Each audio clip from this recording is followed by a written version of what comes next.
मेरा नाम कीर्ति है, मेरी उम्र 25 साल है। भगवान ने मुझे 4 बच्चे दिए हैं। मैंने कभी किसी औलाद को देखकर मुंह नहीं बनाया, क्योंकि यह ऊपर वाले की देन होती है। मगर असल जिंदगी तब बदली जब मेरे पति इस दुनिया से चले गए। मेरी जिंदगी बहुत मुश्किल में गिर गई थी। मेरे पति का अर्थी मेरे आंगन में पड़ा हुआ था और मैं बिल्कुल बेकार उनके सामने बैठी हुई उन्हें नम आंखों से देख रही थी। मुझे समझ ही नहीं आ रहा था कि मेरे साथ यह हुआ क्या है। अभी वह बिल्कुल ठीक थे। मुझसे बोलकर गए थे कि आज वापसी पर मैं ढेर सारा राशन खरीद कर लाऊंगा। जहां काम कर रहा हूं वहां से आज पैसा मिल जाएगा। मगर थोड़ी देर बाद उनकी लाश हमारे घर आई थी। मेरे मासूम छोटे छोटे बच्चे बिलखते हुए अपने बाप को झंझोड़ रहे थे और मैं बिल्कुल लाश बनी अपने पति के पास बैठी हुई उन्हें देख रही थी।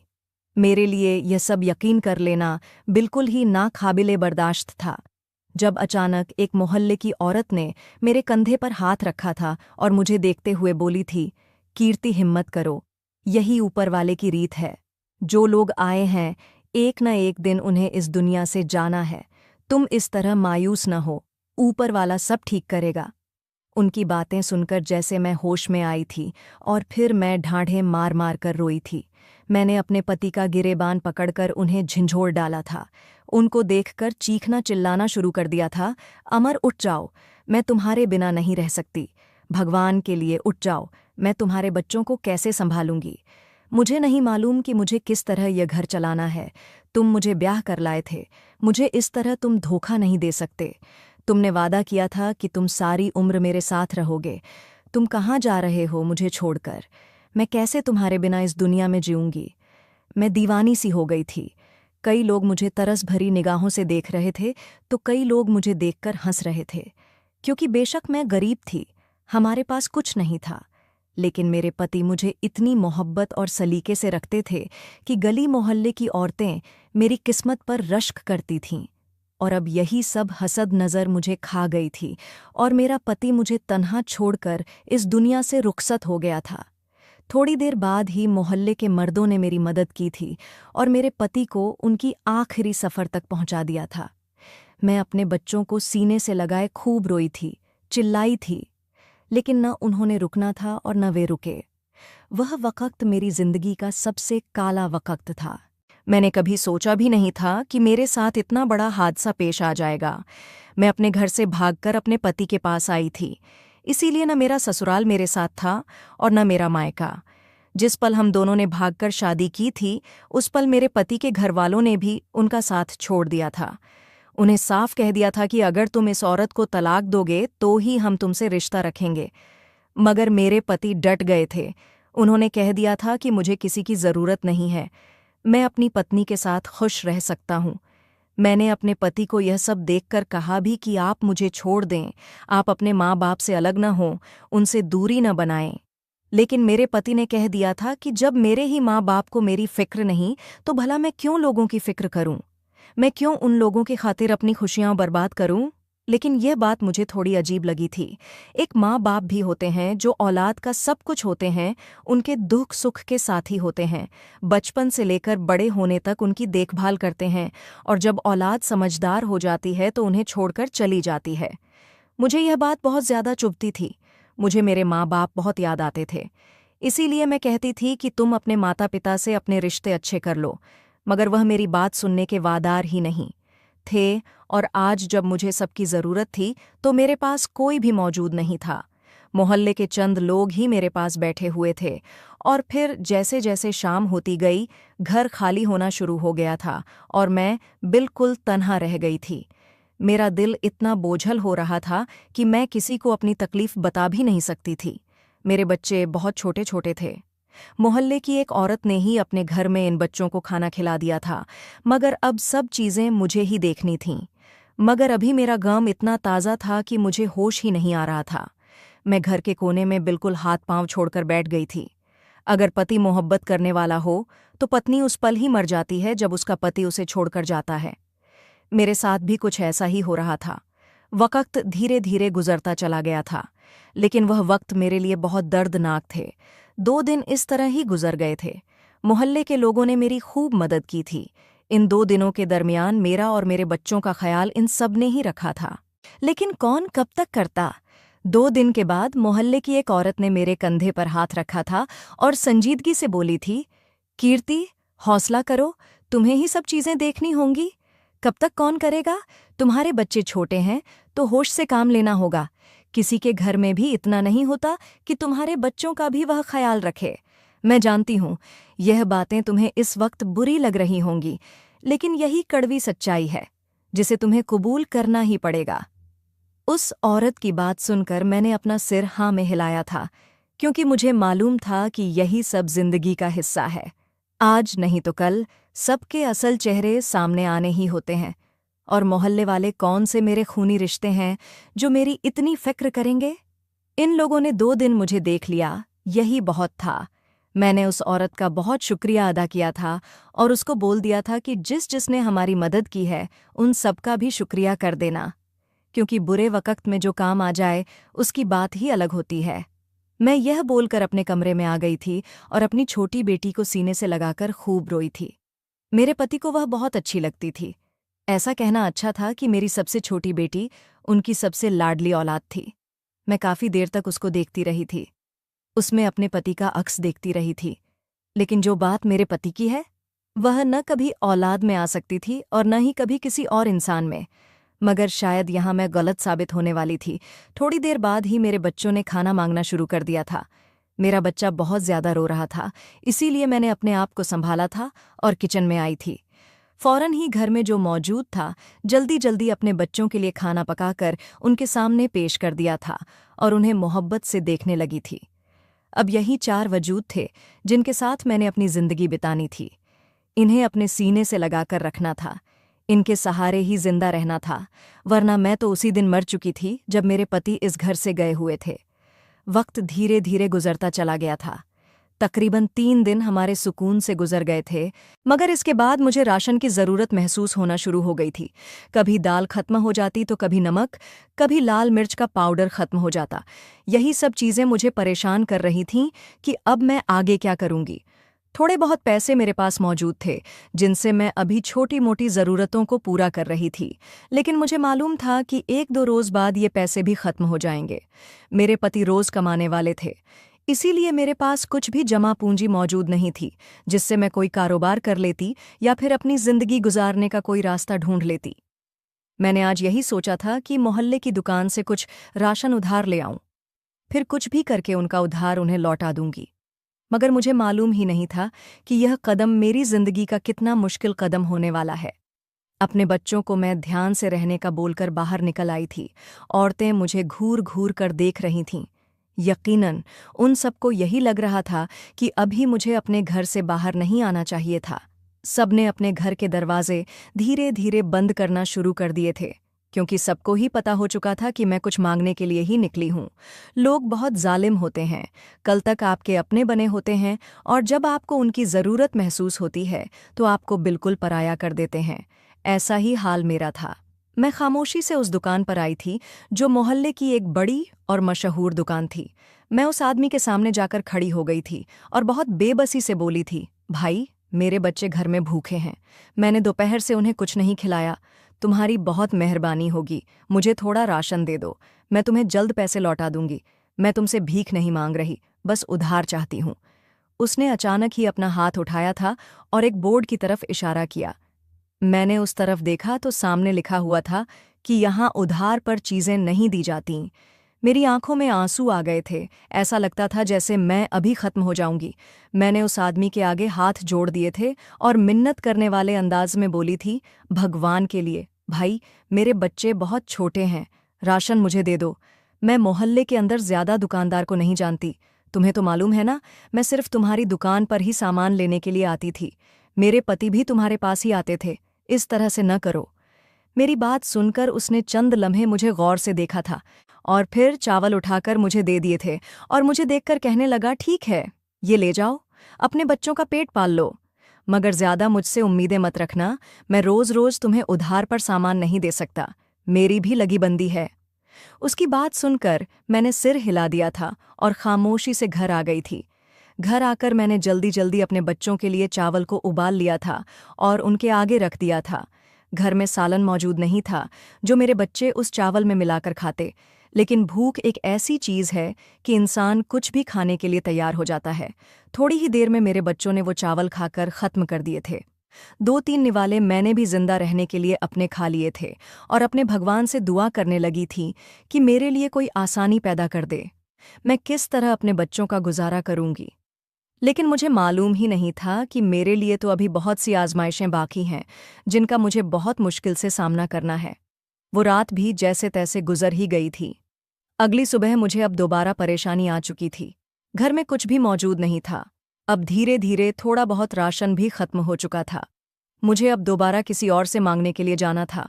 लेकिन मुझे थोड़ी झिझक महसूस हो रही थी, क्योंकि उस आदमी ने साफ कह दिया था कि मेरे पास अब दोबारा मत आना, क्योंकि मेरी लगी बंदी है।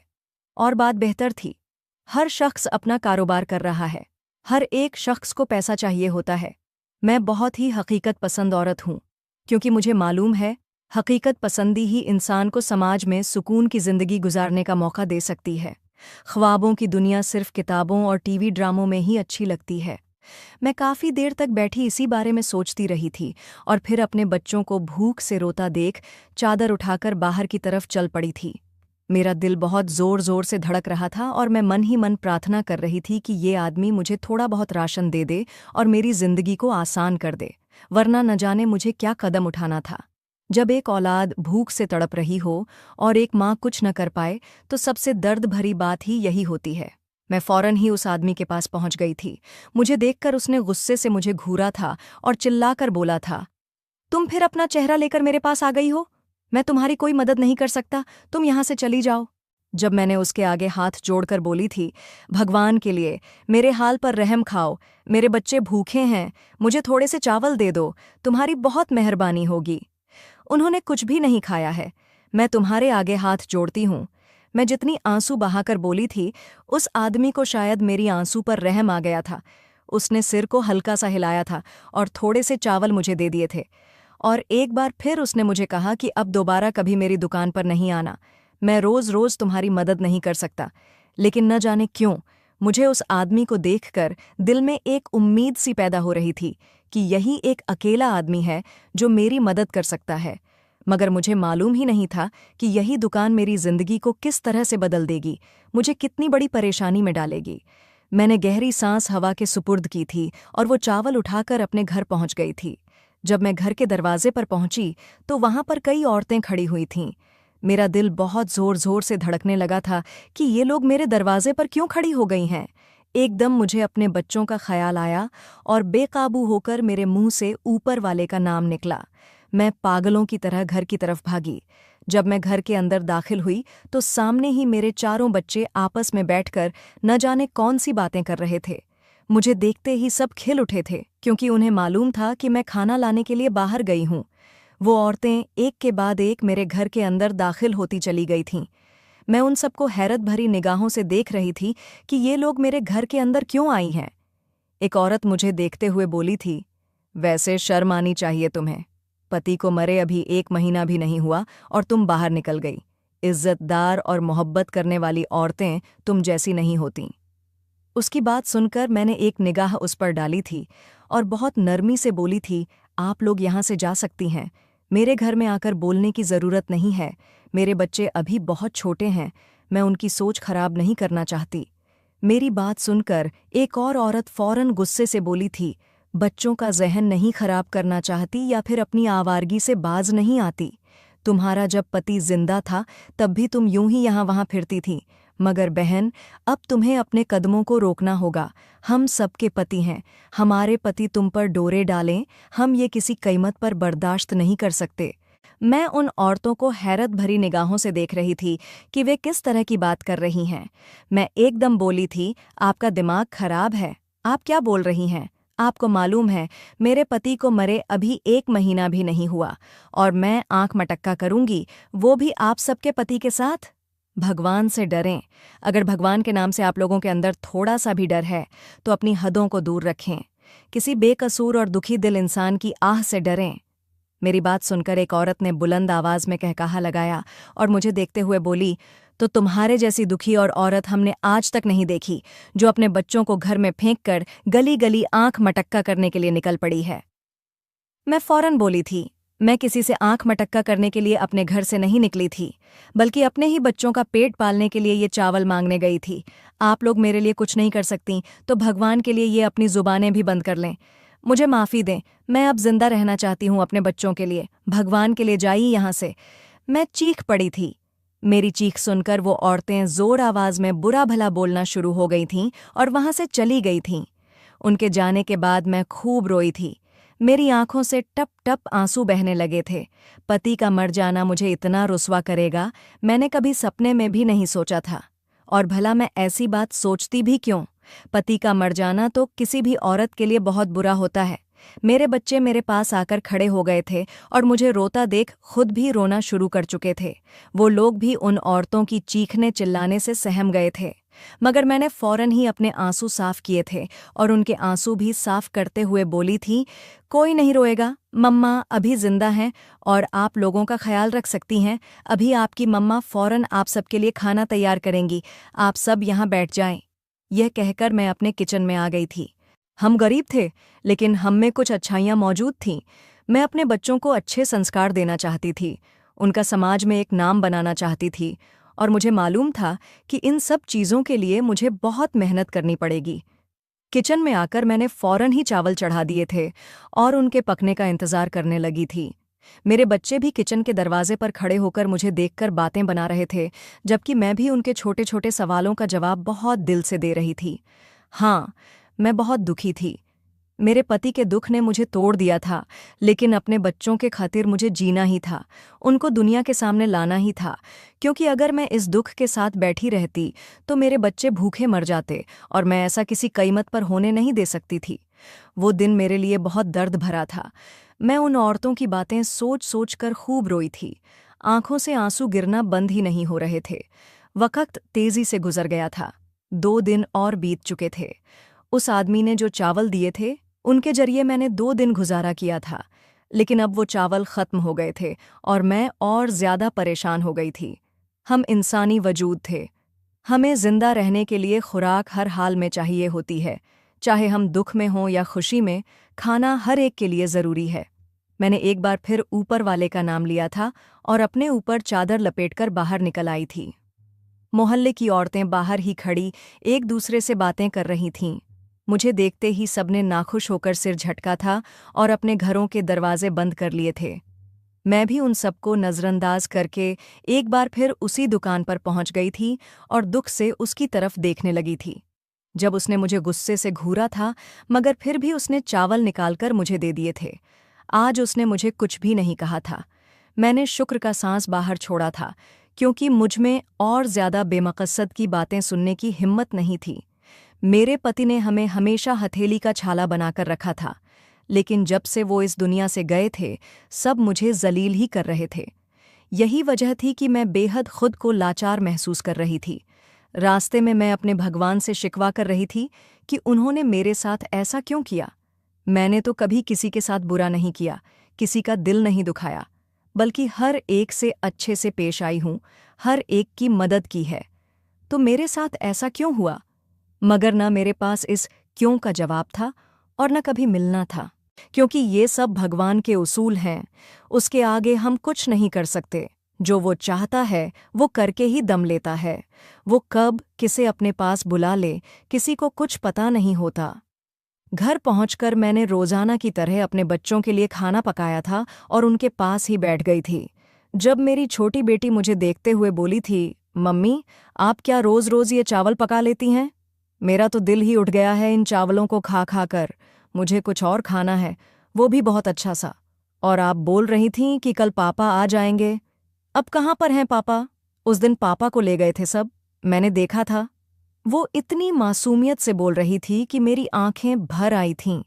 मैं कुछ कहती, इससे पहले ही मेरी बड़ी बेटी ने उसे चुप करवाया था और उसे डांटते हुए बोली थी, मैंने तुम्हें मना किया था ना कि तुम मम्मी से कोई भी बेवकूफ़ी भरे सवाल नहीं पूछोगी। फिर तुम उनसे ऐसे सवाल क्यों पूछ रही हो और मम्मी को क्यों दुखी कर रही हो? मेरी बेटी इतनी समझदारी से अपनी छोटी बहन को समझाते हुए बोल रही थी कि मैं एक बार फिर रो पड़ी और खामोशी से अपने कमरे में जाकर लेट गई। वो दिन मेरे लिए और भी ज्यादा दर्द भरा था। मैंने सोच लिया था कि अब मैं जाऊंगी तो उस आदमी से मिन्नत करूंगी कि कुछ नहीं तो मुझे दाल ही दे दो। रोज रोज चावल खाकर बच्चे उगता गए थे। मैं एक माँ थी, और माँ तो अपनी हर औलाद के बारे में ही सोचती है। बेशक हमारे घर में खाने के लाले पड़े हुए थे, घर में अनाज का एक दाना भी मौजूद नहीं था, मगर इसके बावजूद मैं अपने बच्चों की हर उस ख्वाहिश को पूरा करना चाहती थी जो मेरे बस में थी। वक़्त धीरे धीरे गुजरता चला गया, और अगले दिन मैं एक उम्मीद के साथ उस आदमी की दुकान पर गई। मैं अब भी कुछ कहती, उससे पहले ही उस दुकान के अंदर 4 अजनबी लोग दाखिल हुए।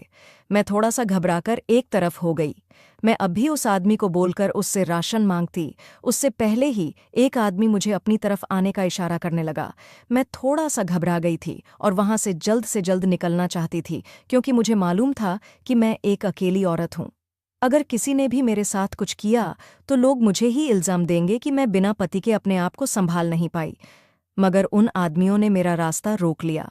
वो पहला आदमी जिसने मुझे अपने पास आने का इशारा किया था, मुझे देखते हुए बोला, बात करनी है तुमसे। बोलो, मेरी बात सुनोगी? बदले में तुम्हें बहुत कुछ मिलेगा। मैं जानता हूं तुम्हारे पति का देहांत हो गया है, वो बहुत आराम से बोला। कुछ सोचकर मैंने सर को हिला दी और अपने अंदर के डर को काबू करके उसके साथ बाहर आ गई। दुकानदार हमें ही देख रहा था, लेकिन शायद उसके ग्राहक आ गए थे, जिस वजह से वो बाहर नहीं आया, वरना उसके चेहरे के भावों से यही मालूम हो रहा था कि वो जरूर बाहर आता।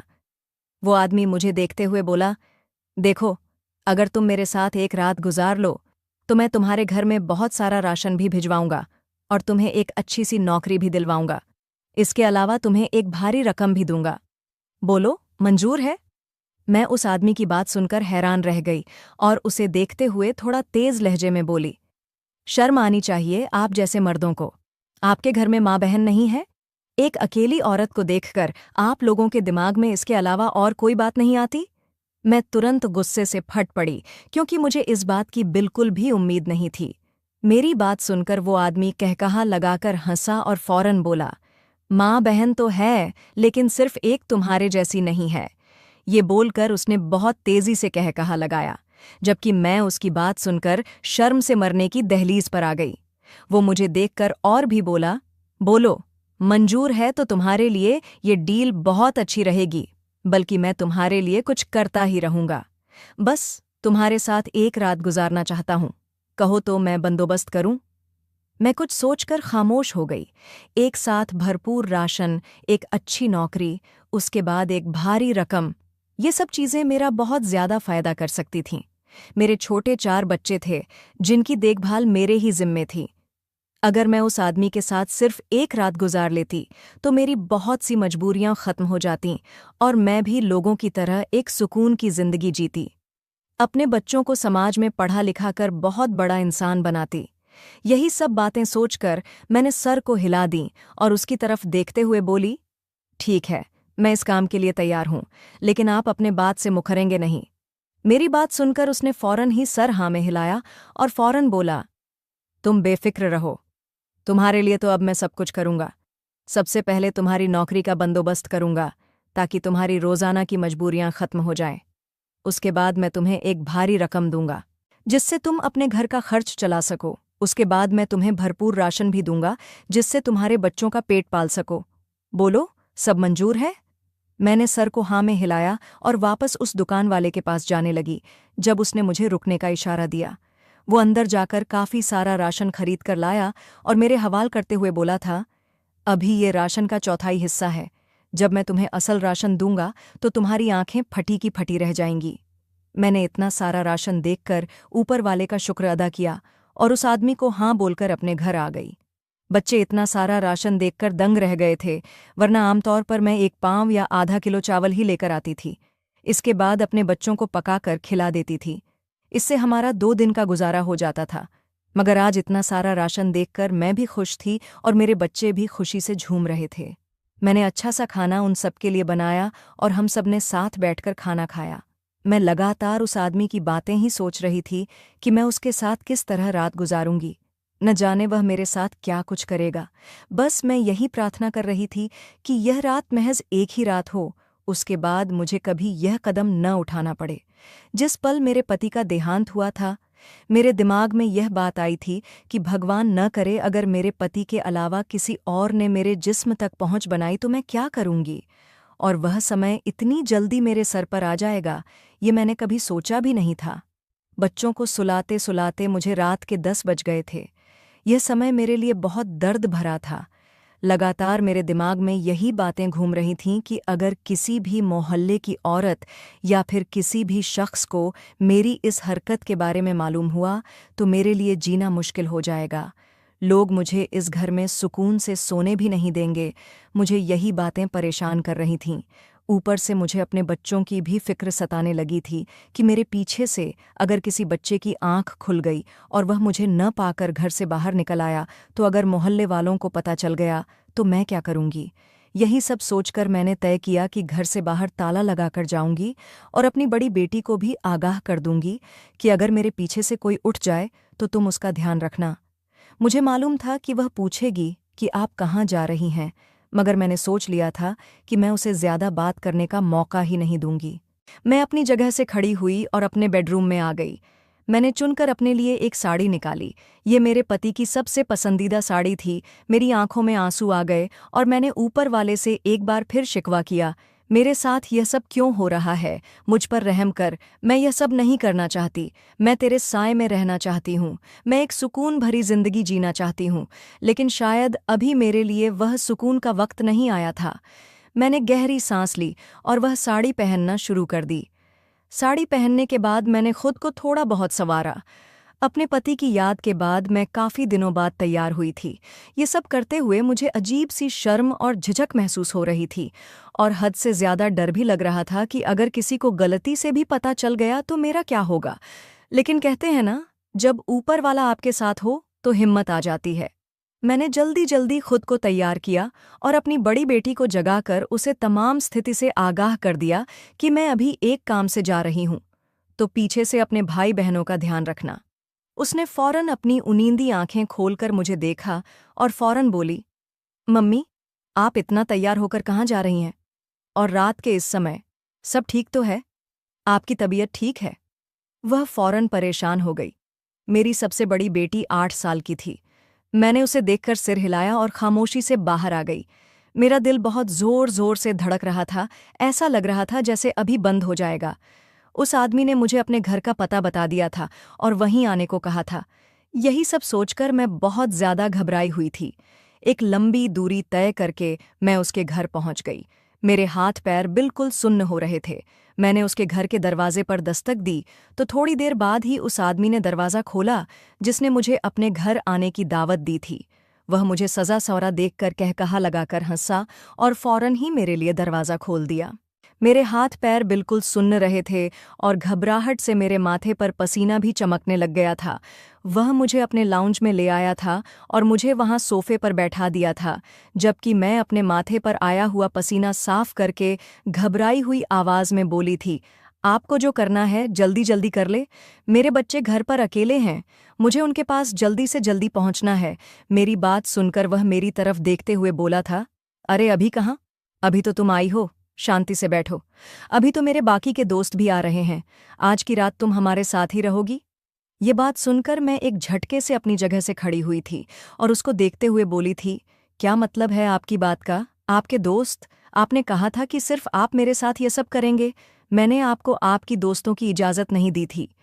मैं कुछ कहती इससे पहले ही उसने मेरा बाजू पकड़ लिया था और मुझे देखते हुए बोले थे, बहुत खूब, हम तुम्हें नौकरी दिलाएं, राशन दिलवाएं, इसके बाद तुम्हें मोटी रकम भी देंगे। इसके बाद सिर्फ तुम हमारे साथ यह सब करोगी। बहुत ही नखरेबाज लड़की हो। खबरदार, जो तुमने हमारी किसी भी बात को माना कि तुम्हें हम समाज में इतना बदनाम करवाएंगे कि तुम बाहर निकलने से डरोगी। इसीलिए बेहतर होगा कि जो हम कहते हैं वो करो। मैं उसको देखते हुए रोते हुए बोली थी, अगर तुम्हारे दोस्तों ने मुझे हाथ लगाया तो मैं इतना शोर मचाऊंगी कि पूरा मोहल्ला यहाँ इकट्ठा हो जाएगा। फिर तुम देखना तुम्हारे साथ और तुम्हारे इन आवारा दोस्तों के साथ क्या होता है। मेरी बात सुनकर उसने एक बार फिर कहकहा लगाया था और मुझे देखते हुए बोला था, हमारे साथ कुछ नहीं होगा। हम मर्द हैं और यह समाज मर्दों का है। कोई हमें कुछ नहीं कर पाएगा, बल्कि सब तुम पर ही इल्ज़ाम लगाएंगे कि तुम रात के इस पहर इतनी सज संवर कर हमारे घर आई क्यों हो और चलो, अगर हमने तुम्हें अगवा किया है तो तुम इतनी तैयार क्यों हुई? तुम्हारे पति को मरे अभी ज्यादा दिन तो नहीं हुए ना? ये कहते ही उसने मुझे बहुत अजीब निगाहों से देखा था, जबकि मैं नम आंखों से उसको देखने लगी थी। मुझे यकीन ही नहीं आ रहा था कि समाज में इतने बुरे लोग भी मौजूद हैं। मैं उसके पैरों में गिर गई थी और उसके आगे हाथ जोड़ते हुए बोली थी, भगवान के लिए मेरे साथ ऐसा जुल्म न करो, तुम्हारे भी माँ बहन होंगी।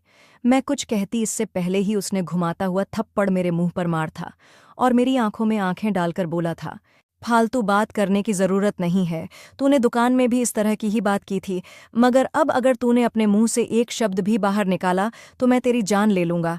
मेरी माँ बहन मेरा सब कुछ है। अगर तूने उनके बारे में कुछ भी घटिया शब्द अपने मुंह से निकाली तो मैं तेरे मुंह पे तेजाब फेंक कर तेरी जान ले लूंगा।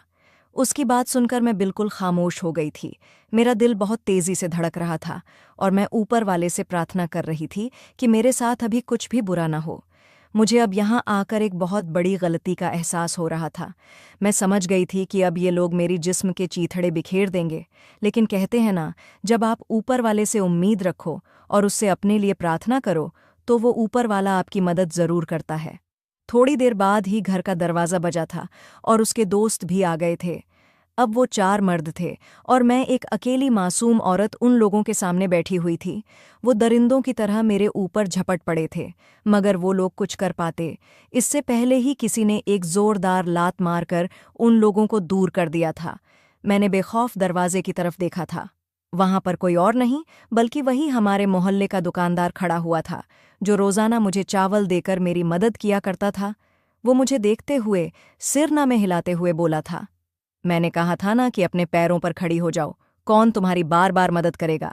लेकिन मैंने ये नहीं कहा था कि तुम्हें इस तरह से खड़ा होना है कि तुम अपने जिस्म का ही सौदा कर डालो।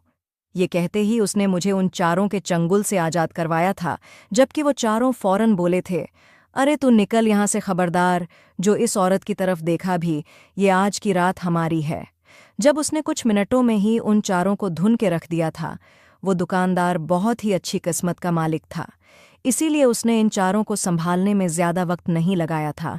वह मुझे अपने साथ लेकर मेरे घर आया था और दरवाजे पर छोड़ते हुए बोला था, अक्ल से काम लो, अभी तुम्हारे पति का देहांत हुआ है, कुछ अरसा रुक जाओ, फिर तुम्हारे लिए मैं एक अच्छा बंदोबस्त कर दूंगा। लेकिन इस तरह से अपनी जिंदगी को बर्बाद नहीं करो। और रही राशन की बात तो तुम मुझसे पूछ सकती थी। जब मैं तुम्हें रोज चावल दे सकता था तो इसके अलावा भी तुम्हें कोई न कोई सामान दे देता। इसका ये मतलब नहीं था कि तुम मुंह उठाकर उनके साथ ये गंदा काम करो। अगर आज तुम इस गलत काम को कर लेती तो सारी जिंदगी यही काम करना पड़ता। ये बोलकर वह वहां से चला गया था, जबकि मैं खूब रोई थी। मुझे बहुत शर्म आ रही थी कि मेरे साथ ये सब क्या हो गया। वक्त और तेजी से गुजरता चला गया था। तकरीबन कुछ महीनों बाद उसने अपनी माँ को हमारे घर भेजा था।